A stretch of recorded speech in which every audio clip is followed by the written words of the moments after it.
Welcome. My name is Lydia, and I'm so glad you've joined us here at SEC's online campus. We have an incredible message for you today, so let's join in. We're in our Christmas series, Christmas hymns. And I like this series because we're looking at the historical relevance of some of the songs that we've sung maybe for years and don't understand or even know why. We're looking at the practical application of songs that we've sung for years and realizing that maybe there's actually more to them than what we ever knew historically, doctrinally, and theologically. And so we're looking at different hymns. But if I was going to have like a one-off title for a message this week, it would be Right on Time. Turn to somebody around you. It's going to be your varsity pick this time. Look at them and say it with all you have. Say, right on time. If you don't know me, I love popcorn. Okay, love popcorn. It's one of my favorite snacks. I don't need the all the fancy stuff that is in popcorn right now. They've got the what is it, like kettle corn? Blah, don't need it. Don't need caramel corn. Not interested. Gets stuck in, the extra stuck in my teeth.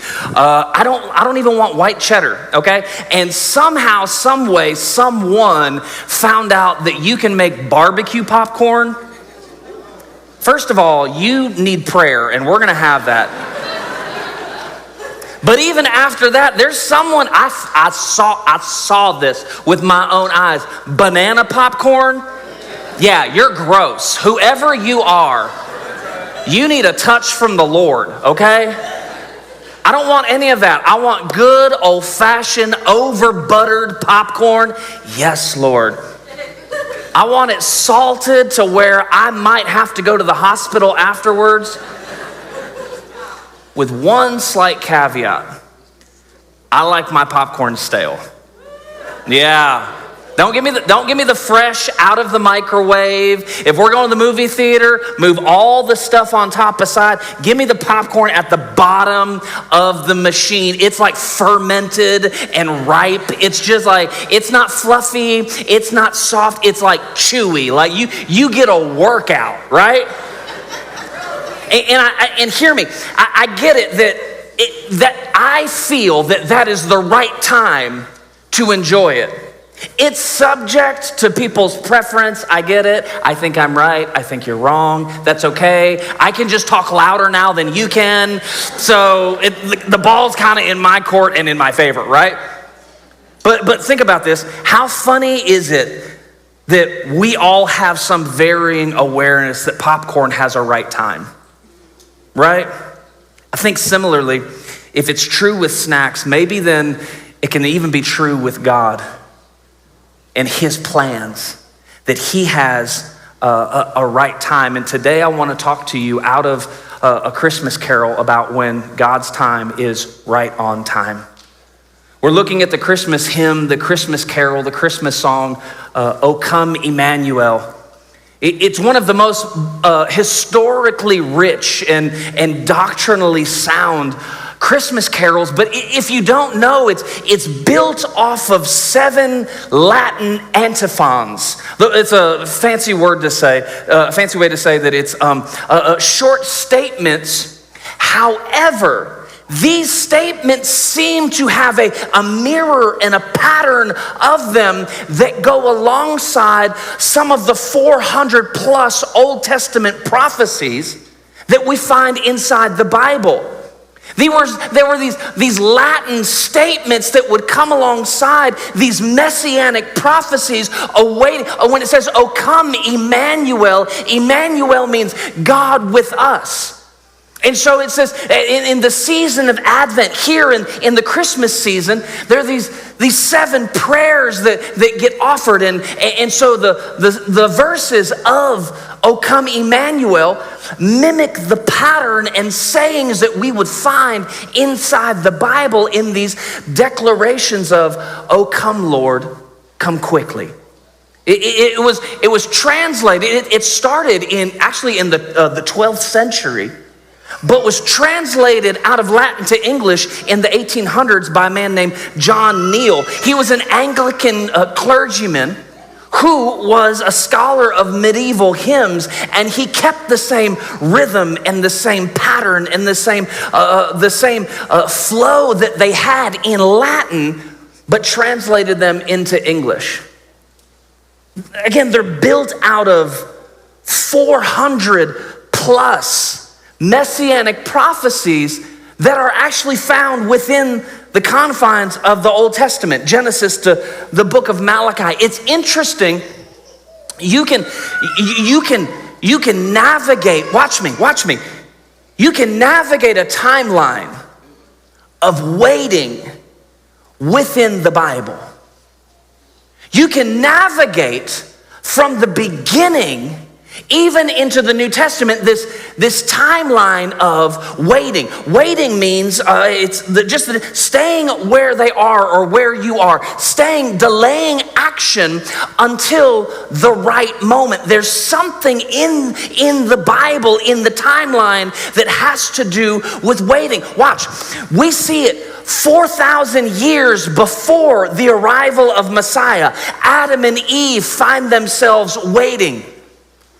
With the first messianic prophecy in Genesis 3:15, where it says that the seed of man will crush your head, talking to the serpent, but you will bruise his heel. It's the proto-evangelium.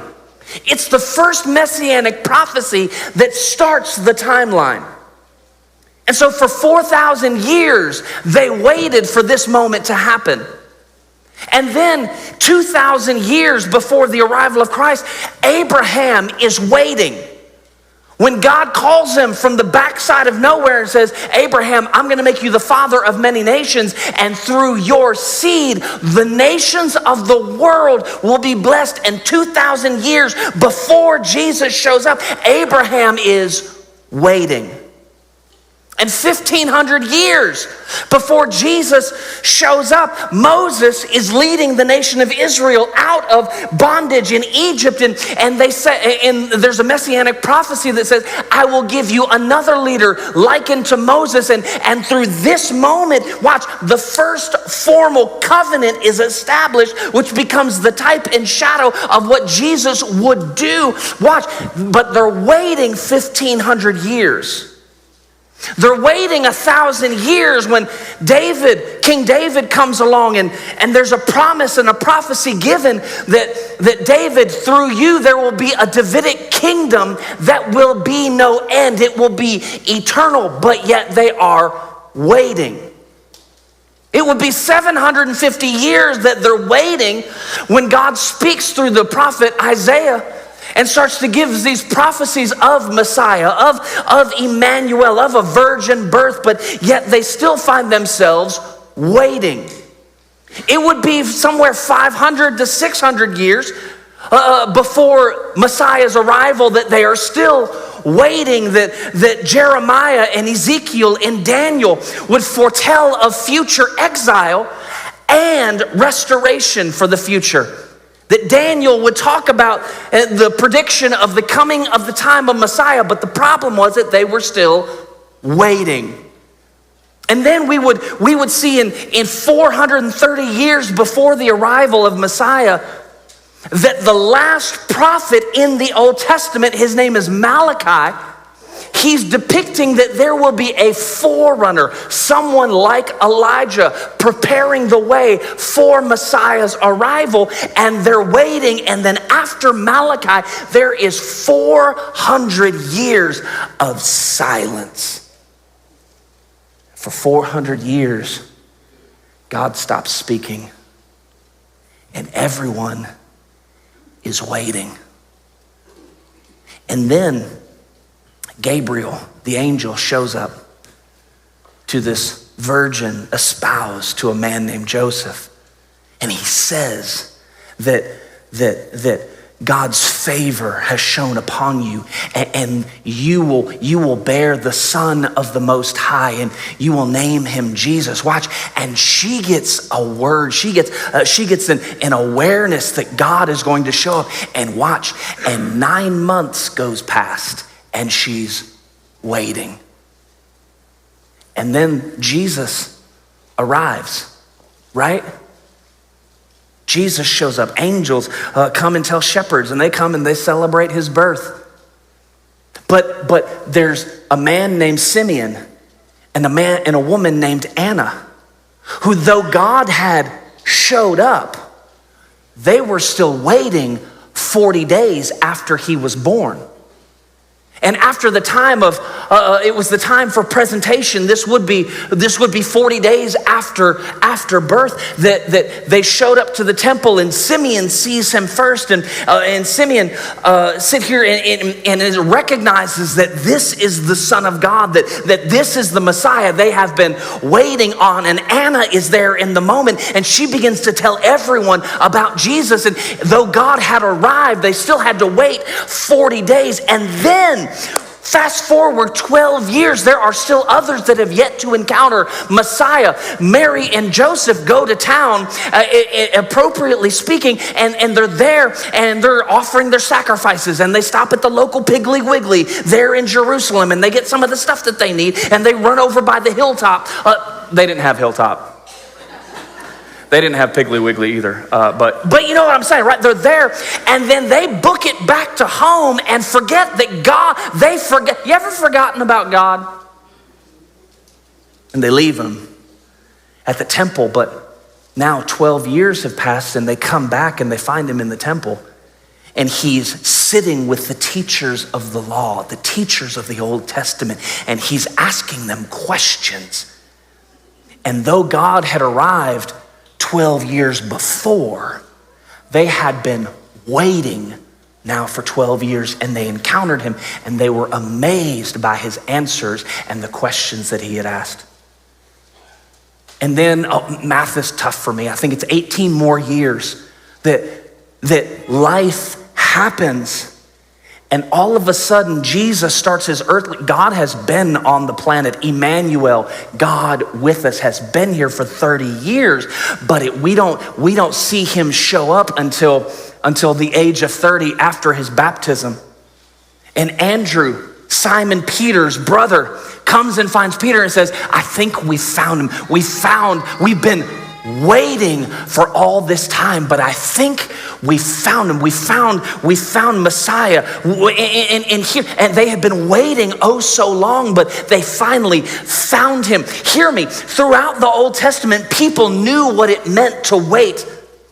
Generations had held on to the promise of the coming Messiah, the promise that God would redeem, the promise that God would restore, the promise that God would heal, the promise that God would put everything back together. Waiting for them wasn't just spiritual. It wasn't a spiritual discipline. It was an actual reality of waiting.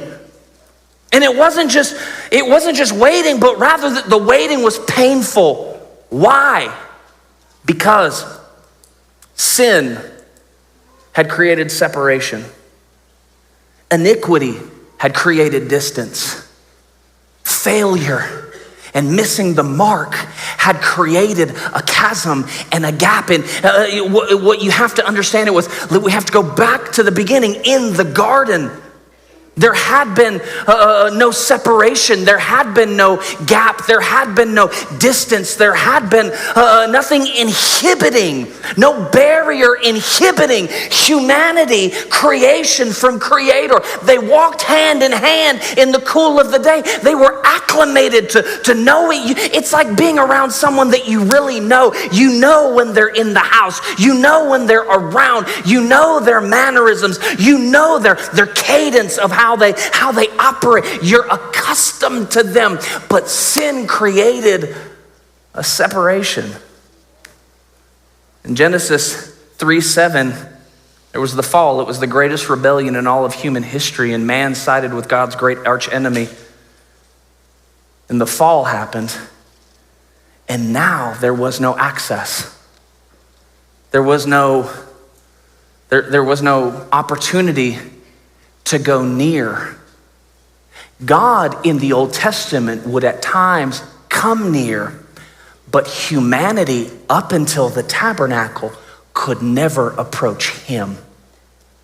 Watch. It wasn't until the tabernacle, Genesis 3:7, until the tabernacle. We don't know necessarily how many years per se, but the tabernacle shows up, and the God of the universe who set the stars in the sky and hung the moon and hung the earth and set everything around in orbit around the sun. And this God of the universe confines himself to a box so that humanity can come near.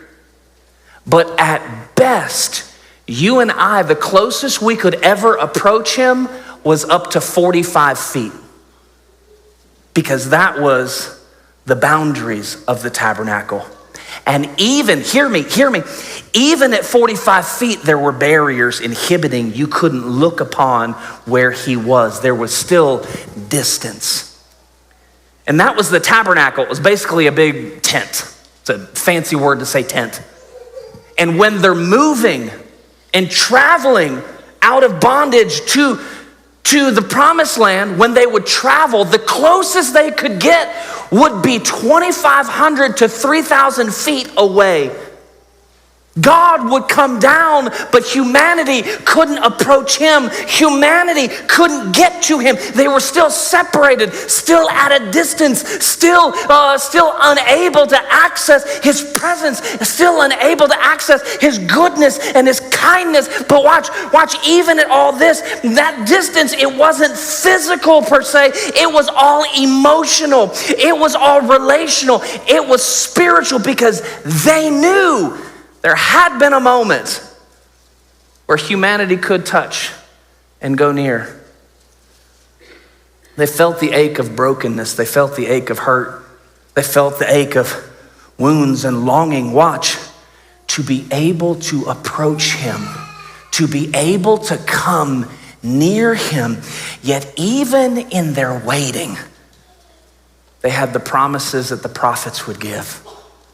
Like Lamentations 3:22, it would remind them that the steadfast love of the Lord never ceases. I know you're waiting, but my mercies are new for you every morning. They would have promises like Psalms 119:90 that says his faithfulness is from generation to generation. It's everlasting. And so that even though they couldn't come near, watch, they had these promises to keep them connected for when he would show up while they waited. And hear me, this is great. Even in their waiting, God had not forgotten his people. He had not forgotten his promise. We say it was a babe wrapped in swaddling clothes, lying in a manger. Paul tells the church of Galatia in Galatians 4 that it was in the fullness of time, the right time, the perfect time, that God sent forth his son to redeem so that we might receive adoption. Watch, so that we could come close. Hear me. It's an awareness that it was just at the right time. It wasn't a moment too early. It wasn't a moment too late. He came at the right time. That's a great promise for them. That's an amazing thing to happen for them. It's incredible to think about that God did that for them.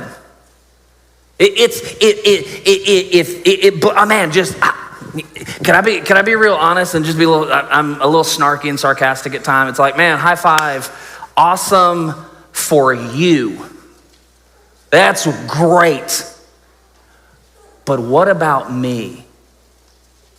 Because I still feel like, hear me, there is at times brokenness in my life that keeps me at a distance and keeps me in a posture of waiting.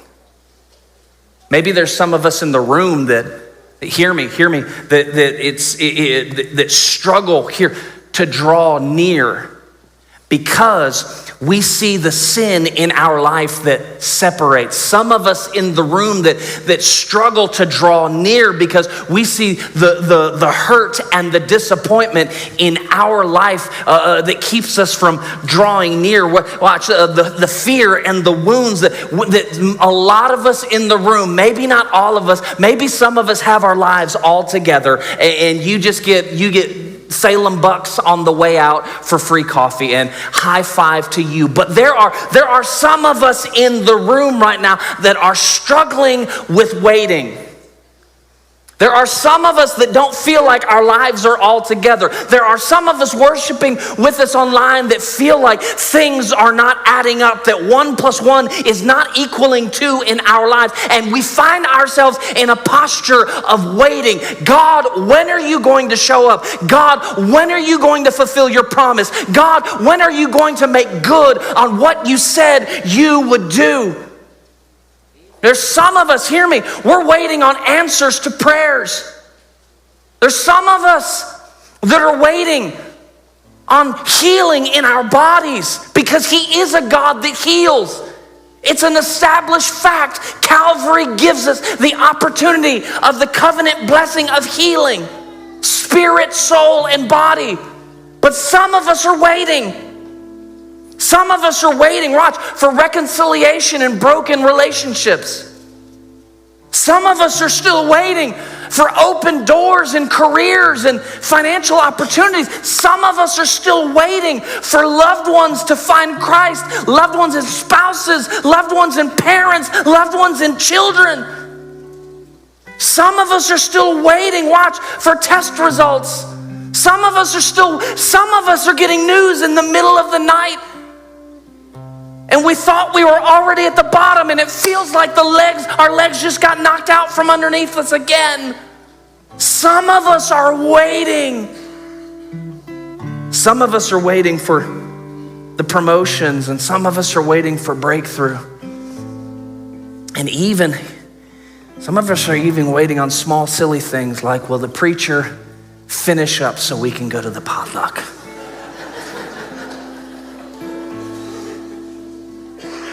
Some of us are waiting for popcorn to ripen so it's appropriately stale.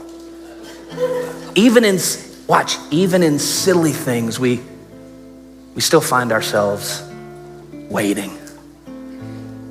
Waiting is hard because we want what we need right now. We want what we need in the moment we think we need it to happen. But here's the good gospel news. The same Jesus who came at night, came at the right time in history, is the same Jesus who continues to show up in your story and in mine. The same Jesus he showed up in the fullness of time for them. He's the same. He shows up at the right time right now for you and I. Watch, He's already moving. Can I let you know He's already working? Can I make you aware He's already present, and often in ways that we don't even understand? It looks like worst case scenario, and He is orchestrating and navigating things so they work out for our good, but we're still waiting. His timing is perfect. It really is. It's so cliche that hindsight is 20/20 because we look back and we're like, oh, I see what you were doing the entire time. I see how you put it all. It didn't make sense in the moment, and I still have pain attached to the hurt now, but I see how you were forming and fashioning things. Watch. He shows up exactly when you need Him. Not early, not late, but right on time. Like people who had longed for Messiah, many of us are waiting for God to show up. But hear me, because He came once at the right time, you can trust He is working in your life right now at the right time. Not early, not late, but right on time. Come on, if the God who showed up in Bethlehem is the same God that will show up in your battle, not early, not late, but right on time. The same God who shows up in the fullness of his perfect timing. He is not early, he is not late. Let me encourage you, he is always right on time. The one who came into a broken world is the same one that steps into your broken places. Not early, not late, but he shows up right on time. The God who fulfilled the promise of sending Jesus will fulfill the promise to your family. Not early, not late, but right on time. He will show up in your future. Not early, not late, but right on time. He will show up in the need situation and whatever it is that you are going through, but he will not be early, he will not be late, he will be right on time. He came when the world least expected it, and he comes to you the same way. Not early, not late, but right on time. He comes to you quietly, not early, not late, but right on time. He comes to us faithfully, not early, not late, but right on time. If he didn't miss the manger, hear me, he won't miss your moment, but he will not come early, he will not come late, he will come right on time. If he didn't forget humanity, hear me, he has not forgotten you. But he will not show up early, he will not show up late, he will show up right on time. The beauty of the gospel is this, that Christ has come and he keeps showing up in the lives of those who trust him. Here's the question I have. Do you trust him? That's kind of a different way to ask the question. Do you trust him? I'm not asking if you know about him. I'm not asking where you go to church. I'm not asking how often you attend here. I'm asking if you trust him. Because I can't trust someone I don't know. And I can't know someone I don't have a relationship with. So if you have a question on the inside of you of being unsure, do I really trust God with my future? Do I really trust God with my family? Do I really trust God with my finances? Do I really trust God with my loved ones? Do I really trust him with this health diagnosis? Do I trust God with my kids? If there's a question, then it starts to poke holes in the statement, I have a relationship with Jesus. Because you can't trust someone you don't know, and you can't know someone you don't have a relationship with. Does that make sense, church? So glad you decided to be with us today. At Salem, we are intent on creating community centered on Christ. The best way you can connect in our community is by using the digital Connect card to ask questions or get info on anything happening here at Salem. If we don't see you in person next week, we'll see you right back here on our online campus.